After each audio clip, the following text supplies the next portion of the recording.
오늘 우리에게 주시는 말씀은 요한복음 4장 43절에서 54절까지의 말씀입니다. 한 절씩 우리 교독하면서 말씀을 보겠습니다. 이틀 뒤에 예수께서는 거기를 떠나서 갈릴리로 가셨다. 예수께서 친히 밝히시기를 예언자는 자기 고향에서는 존경을 받지 못한다 하셨다. 예수께서 갈릴리에 도착하시니 갈릴리 사람들이 예수를 환영하였다. 그들도 명절을 지키러 예루살렘에 갔다가 예수께서 거기로 하신 모든 일을 보았기 때문이다. 예수께서 또다시 갈릴리 나사로로 가셨다. 그곳에 포도주로 만드신 곳이다. 거기에 왕의 신하가 한 사람 있었는데 그의 아들이 가버나움에서 앓고 있었다. 그 사람은 예수께서 유대에서 나와 갈릴리로 들어오셨다는 소문을 듣고 예수께 와서 제발 가버나움으로 내려오셔서 아들을 고쳐주십시오 하고 애원하였다. 아들이 거의 죽게 되었기 때문이다. 예수께서 그에게 말씀하셨다. 너희는 표징이나 기이한 일들을 보지 않고는 결코 믿으려고 하지 않는다.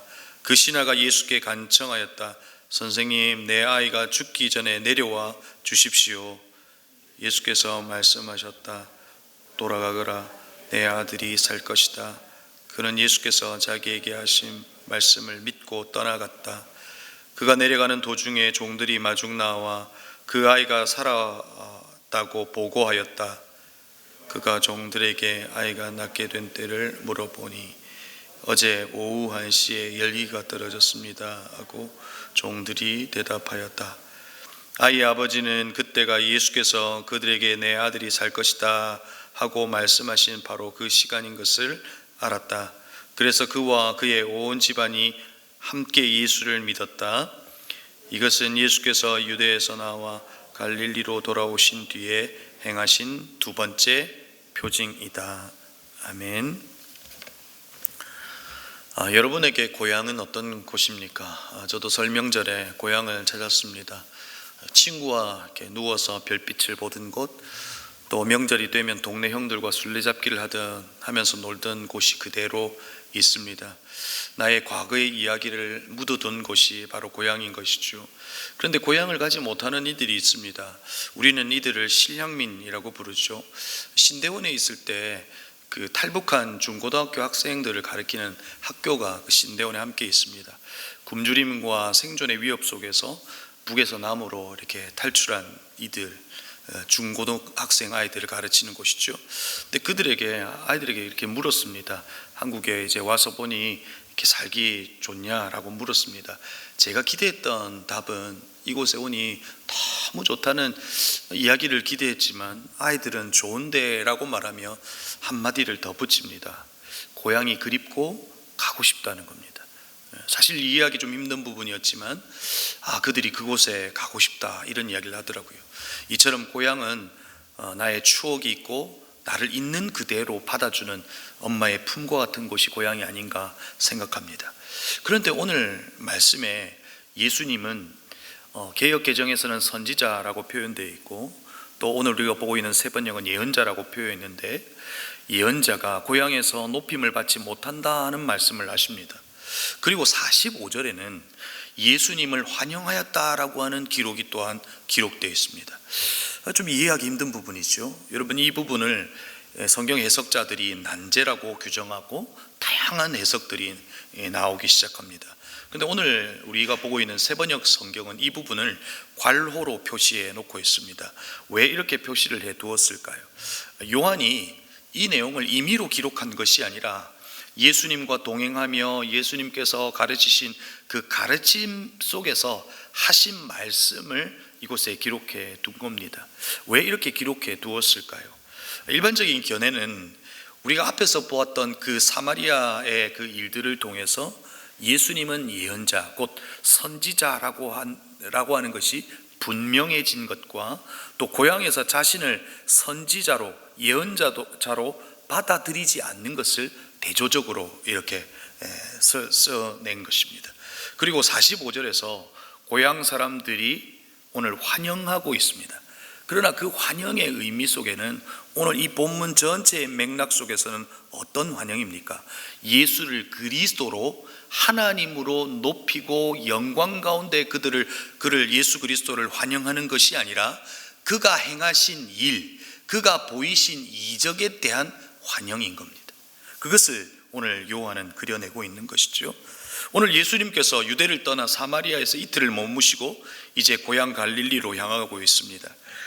요한복음의 특징이 예수님의 가시는 길과 행적을 좀 정확하게 기록해 두려고 애쓰는 것을 볼 수 있죠.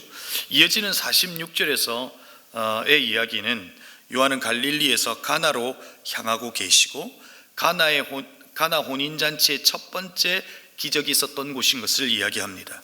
그리고 왕의 신하의 그 아들, 죽음 직전에 있는 아들의 이야기를 이제 시작합니다. 아버지는 예수님께서 갈릴리로 오셨다는 이야기를 듣고 예수님을 찾아가 자신의 아들의 병을 고쳐달라고 합니다. 아들의 상태는 거의 죽기 직전인 것을 알 수 있습니다. 47절에 보면 제발 가브나움으로 내려오셔서 아들을 고쳐주십시오라고 애원합니다. 왕의 신하의 정체성을 뛰어넘어 아버지의 정체성으로 지금 부탁하고 있는 것이죠. 그런데 여러분, 오늘 이 가나에서 가브나움의 거리를 약 30에서 40km의 거리입니다. 이게 물리적으로는 사실 이게 가까운 거리가 아닙니다. 그런데 이 아버지는 왕의 신하의 신분을 뛰어넘어 아버지로서 간곡하게 예수님께 부탁하고 있는 겁니다. 그러나 오늘 이 아버지의 이 간곡함이 이 아들을 치료할 수 없다는 것을 우리는 이내 알게 됩니다. 왜냐하면 오늘 예수님은 48절에서 오늘 본문의 전체 문맥상에서는 어울리지 않는 말씀을 하십니다. 예수님 같았으면 죽음 직전에 있는 아들을 바라보고 있는 아버지에게 위로해야 하지 않을까요? 그런데 오히려 지적하고 있는 모습을 보고 있습니다. 너희는 표징이나 기이한 일들을 보지 않고는 결코 믿으려 하지 않는다라고 지적하시는 모습을 볼 수 있습니다. 여러분, 무슨 의미로 오늘 이 말씀을 해석할 수 있을까요? 여기에서 예수님은 너라고 하지 않고 너희는 이라고 하는 복수를 사용하고 있습니다. 이 표현을 통해서 아버지를 포함한 당시 예수님을 환영한, 예수님께서 하신 그 기적과 이적을 바라보면서 환영한 그 고향의 많은 이들, 그 너희들을 향해서 오늘 말씀하고 계신 것입니다. 여러분, 무엇을 지적한 것입니까? 정확하게는 알 수 없지만 예수님을 아들의 병을 고치는 또는 무엇을 얻기 위한 수단으로 생각하는 무리와 아버지를 지적하고 있는 겁니다. 또한 가브나움에 내려가셔서 치유해 달라고 하는 그 아버지의 간곡한 표현 속에서 예수님께서 직접 오셔야만 치유할 수 있는 분으로 생각하고 있는 그 아버지의 생각을 사실은 지적하고 있는 것입니다. 이 모든 것을 지적하시고 예수님의 두 번째 기적을 행하시기 이전에 사실상 예수님은 더 큰 문제를 예수님의 두 번째 이적 전에 다루신 것이죠. 다시 아버지는 예수님께 애원을 합니다. 그리고 예수님은 돌아가라 라고 말하죠. 가면 아들이 살아있을 것이다 라고 말합니다. 여기서 요한이 해설을 답니다. 예수께서 자기에게 하신 말씀을 믿고 떠나갔다. 아마도 아버지는 예수님의 이 지적을 받아들였을 겁니다. 예수님에 대한 믿음 속에서 이 길을 떠나갔을 겁니다. 여러분, 이 길은 도보로 한 6시간, 마차로 가도 한 2시간 정도 걸립니다. 그런데 오늘 본문에 보면 이 아버지는 하루가 지난 어느 시점에 도달한 것을 볼 수 있습니다. 상당한 시간에 걸쳐서 아버지는 아들에게로 갑니다. 여러분, 아들에게로 향하는 아버지는 수많은 생각을 했을 겁니다. 예수의 말대로 아들이 나았을까? 아니면 여전히 아들은 그 죽음의 위기 속을 극복하지 못한 채 혹여나 죽어 있지는 않을까 하는 여러 생각들이 그에게 있었을 겁니다. 그러나 그의 복잡하고 그의 생각은 오히려 가브나움에서 아들이 살아난 것을 볼 때 예수 그리스도에 대한 확신과 더 큰 믿음으로 바뀌었을 겁니다. 이제 집에 거의 도달했을 때 이미 종들이 마중 나와 아들이 살아났다 하는 이야기를 오늘 왕의 신하에게 보고하고 있는 것을 보게 됩니다. 그리고 그 왕은 묻습니다. 시간을 확인합니다. 어제 오후 1시에 열기가 떨어졌다 하는 이야기를 합니다. 성경은 분명하게 기록합니다. 53절에 그때가 예수께서 그에게 내 아들이 살 것이다 라고 말씀하신 때라고 성경은 기록하고 있습니다. 이제 이 일은 누가 한 겁니까? 우연히 아니면 누군가의 노력으로 그 아이의 열기가 떨어진 것이 아니라 예수 그리스도가 말씀하신 바로 그때 일어난 일들로 받아들인 겁니다.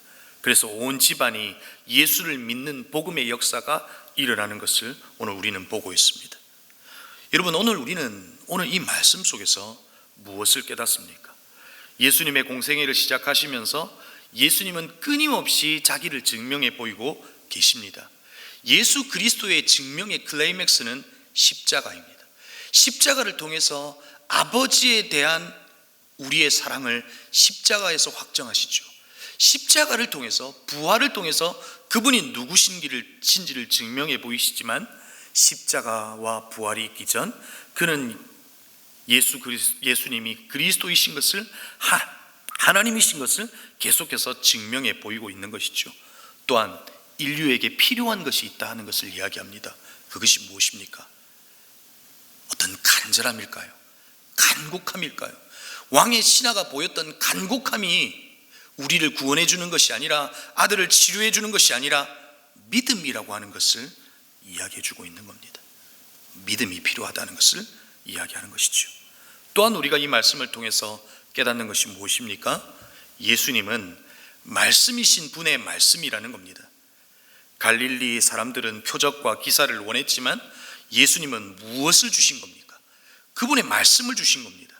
말씀이신 분이 말씀을 주신 겁니다.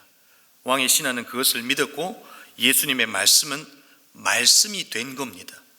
오늘을 살아가는 우리에게 왕의 신하가 또 그리스도께서 우리에게 가르치시고 도전하는 것이 무엇입니까? 사람의 말에 귀 기울이지 말라는 겁니다. 말씀이신 그분의 말씀을 믿으라는 겁니다. 하나님의 말씀을 믿음을 통해 역사가 되고 말씀대로 이루어지는 그 말씀은 현실이 되더라는 것입니다. 오늘 우리는 우리의 자신을 말씀을 통해 돌아볼 때 나는 그분의 말씀을 신뢰하고 있는가 돌아보아야 합니다. 또한 우리에게 물어야 합니다. 이 온 우주를 말씀으로 창조하신 하나님의 말씀대로 이루어질 것이라 라고 하는 그 믿음이 오늘 우리에게 있는가 물어야 합니다. 여러분, 그 믿음은 죽음의 엄청난 위협 속에서 생명의 능력을 발휘합니다. 살 소망을 잃어가는 바로 그때 그 말씀은 우리에게 소망을 가지게 합니다. 우리의 인생의 뜻밖의 일을 만나 도저히 해석할 수 없는 우리의 삶의 환경 속에서도 주의 말씀은 오늘 우리가 당한 뜻밖의 일을 해석해 줍니다. 사랑하는 성도 여러분, 하나님의 말씀이 여러분 안에 말씀이 되기를 주의 이름으로 축복합니다. 하나님의 말씀이 믿고 나아갈 때 그 말씀이 길이 되고 그 말씀이 현실이 되는 역사를 이 시대 속에서도 경험하기를 바랍니다. 오늘 우리는 누군가의 말에 이끌려갑니다. 내 삶의 탁월한 방식이 주의 말씀보다 앞설 때가 많습니다. 그러나 오늘 이 말씀 속에서 우리가 기억해야 할 것은 주의 말씀이 말씀이 되고 주의 말씀을 붙들고 나아갈 때 그 믿음 속에서 그 말씀은 오늘을 거뜬히 살아낼 수 있는 능력이 될 수 있음을 믿고 그 말씀을 믿고 오늘 하루를 살아내는 저와 여러분이 되기를 주의 이름으로 축복합니다. 그리하여 왕의 신하에게 일어났던 이 일은 오늘 우리에게도 일어날 수 있는 일임을 여러분들이 증명해 보이시고 우리의 삶에 일어나는 이와 같은 말씀을 통해서 일어나는 이 일들이 우리의 삶에도 복음이 되는 놀라운 일들이 저와 여러분에게 있기를 간절히 소망합니다. 기도하시겠습니다. 오늘 이 시간 말씀을 기억하며 기도하십시다. 오늘 이 말씀이 우리에게 주는 도전이 무엇입니까? 말씀이신 분의 말씀을 우리는 듣고 그 말씀대로 하나님 역사하신다는 겁니다. 여러분은 그 말씀에 대한 신뢰, 그 말씀에 대한 믿음이 있으신가요?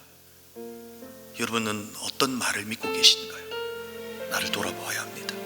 하나님, 오늘 주님의 말씀을 믿겠습니다. 그 믿음으로 살아내겠습니다. 말씀이 현실이 되는 것을 경험하게 하겠습니다. 말씀이 현실이 될 때 그것이 우리의 삶을 통해서 복음으로 드러나는 역사가 우리에게도 있게 하여 주옵시고, 하나님의 말씀을 신뢰하며 그 걸음을 걸어가며 그 길을 걸어가는 우리의 삶이 되게 해달라고 우리 말씀을 기억하며 기도하십시다. 그리고 교회 일정을 두고 기도하십시다. 성경학교와 수련회가 이 겨울에도 있습니다. 여러분, 우리 아이들을 위해서 우리가 할 수 있는 일이 뭡니까? 기도하는 겁니다. 하나님, 이 아이들이 믿음의 세대가 되게 해주십시오. 예수 그리스도의 말씀을 붙들게 해주십시오. 예수님을 만나게 해주십시오. 우리 성경학교 수련회를 위해서 기도해 주시고, 또 2월 18일 있을 예수 영전 모임을 위해서도 말씀으로 와다 우리를 만나주시는 하나님, 그 하나님을, 그 예수 그리스도를 그 시간 가운데 만나게 해달라고 우리 기도해 주시고요, 또 교회를 위해서 기도해 주시고, 또 여러분이 가져오신 기도의 제목으로 우리 시간 함께 간절히 기도하고 돌아가시겠습니다. 기도하시겠습니다.